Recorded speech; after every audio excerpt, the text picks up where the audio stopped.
بسم اللہ الرحمن الرحیم۔ اسلامی نظریہ کائنات یا اصول دین کی ابحاث پیش خدمت ہیں، اور عرض ہوا کہ اسلام کی بنیادی نظریات عقلی دلائل کی بنا پر مانے جاتے ہیں۔ اسلام نے اپنے بنیادی نظریات عقلی اصولوں اور عقلی دلیلوں کی بنا پر پیش کیے ہیں، اور اسی لیے اسلام کو لوگ قبول کیے جا رہے ہیں۔ لیکن اس کے مقابلے میں بعض افراد اور بعض اسکالرز نے دین کی پیدائش کے بارے میں اور نظریات پیش کیے ہیں۔ وہ کہتے ہیں کہ دین عقلی دلائل کی بنیاد پر پیدا نہیں ہوا، بلکہ دین کی پیدائش کی اور وجوہات ہیں۔ ان میں سے ایک نظریہ جاہل ہے۔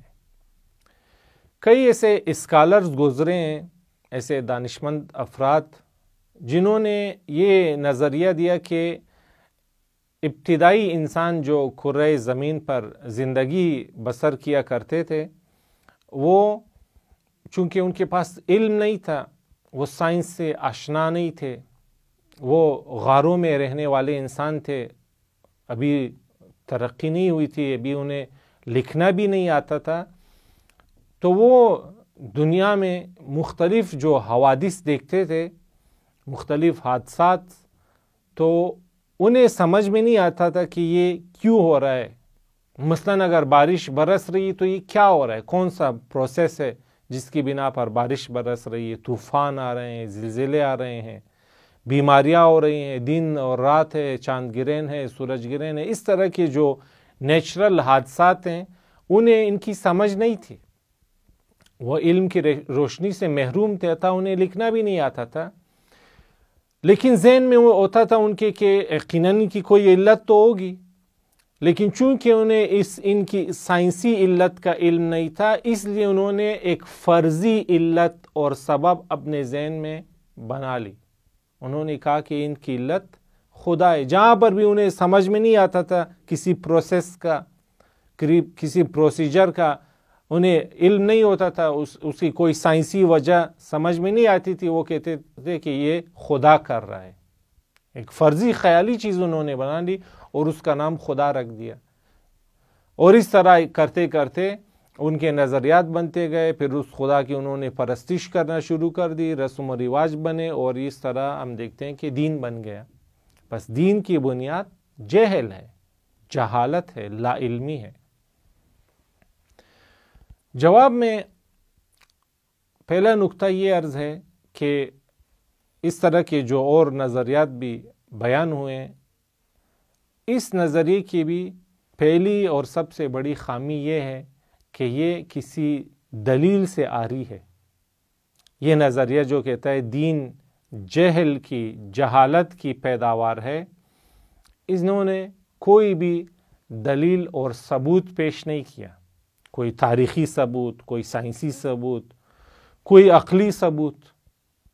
اور سب جانتے ہیں ہم کہ دعویٰ اگر دلیل کے بغیر ہو تو اس کی کوئی ویلیو نہیں ہوتی، وہ فقط دعویٰ ہے، اور یہ بھی فقط دعویٰ ہے، اس کی کوئی دلیل پیش نہیں کی، ایک شاعرانہ خیال ہے، ایک وہم، ایک تخیل ہے، چونکہ اس کی کوئی دلیل پیش نہیں ہوئی آج تک کہ واقعی جس سے ثابت ہو کہ واقعی ان ابتدائی انسانوں نے اپنی جہالت کی بنا پر خود ایک خیالی خدا بنایا اور اس خدا کو ہر حادثے کی علت خیال کیا۔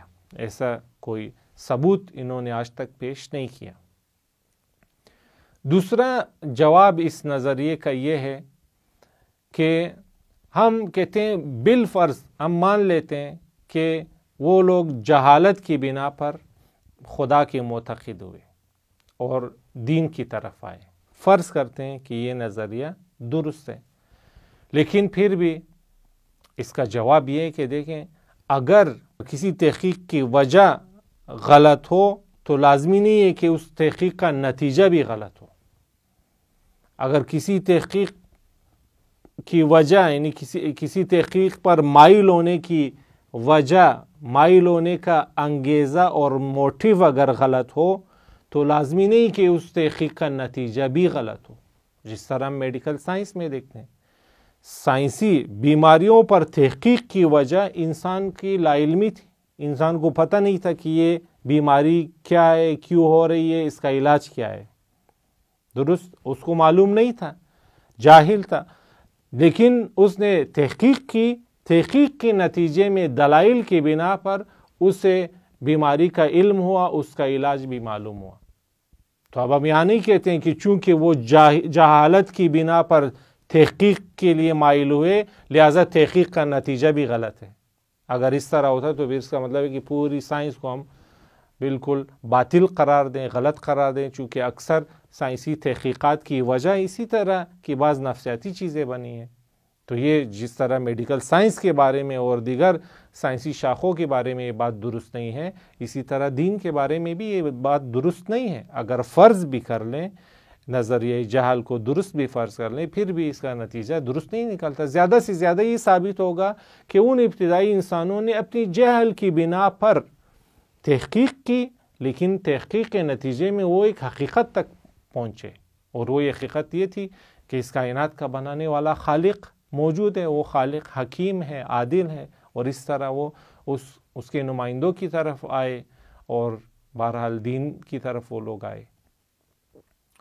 اس نظریے کا تیسرا جواب یہ ہے کہ اگر ہم فرض کر لیں کہ جہالت اور نادانی دینداری کا باعث بنی، تو اس کا لازمہ یہ ہونا چاہیے کہ دنیا میں جتنے بھی جاہل گزرے ہیں اور آج ہیں ان سب کو دیندار ہونا چاہیے، چونکہ جہالت انسان کو دین کی طرف لاتی ہے اس نظریے کی بنا پر.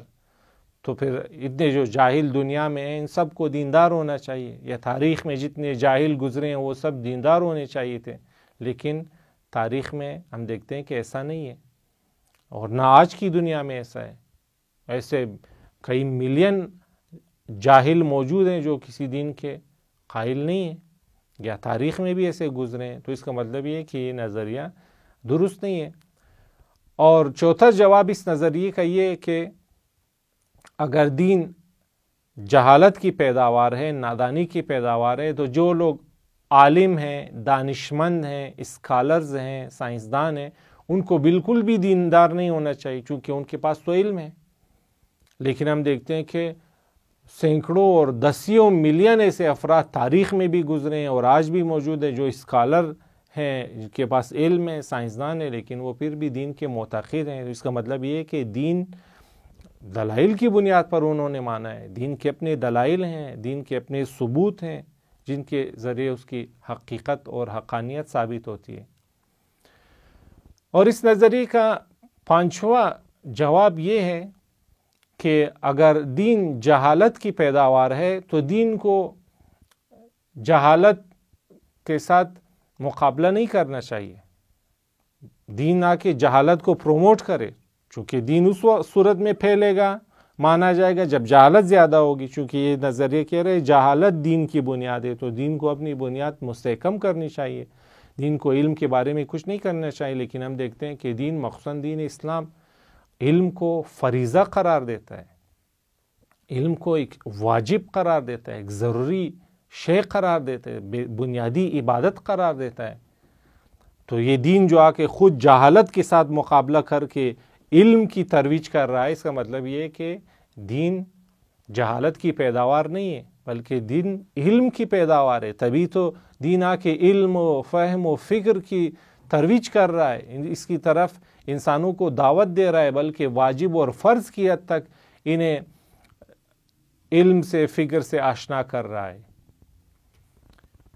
اور آخری نقطہ اس نظریے کے جواب میں یہ ہے کہ ہم دیکھتے ہیں کہ جو لوگ دین کو لائے تھے اور دین کی انہوں نے تبلیغ کی تھی، دین کا پرچار کیا تھا، یعنی انبیاء، وہ اپنے زمانے میں سب سے زیادہ علم رکھنے والے افراد تھے، جنہوں نے دین کی سرپرستی کی، دینی تعلیمات کو عام کیا، دین سکھایا. وہ سب سے زیادہ علم رکھتے تھے اپنے زمانے میں.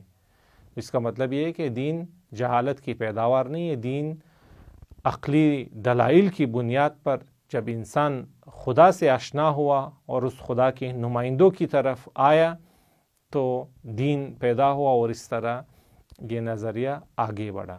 والسلام علیکم ورحمۃ اللہ وبرکاتہ۔